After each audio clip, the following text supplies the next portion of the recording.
September 27, 2012. I'm standing in the DSCN area. They haven't mowed this area in many years until today. This right here is a floodplain.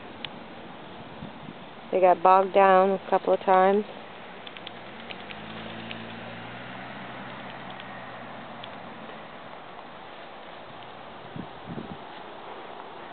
Showing you the level of the street.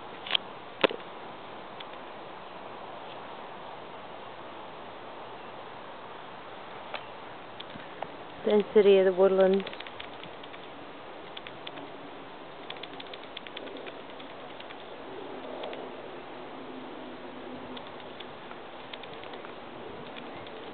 All of this is going to be taken out by a 26-acre Walmart shopping center,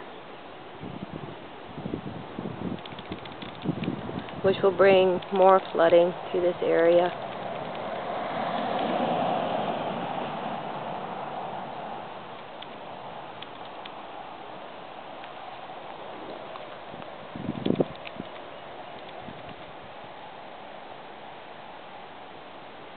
And right there is where the Walmart is going in front of you.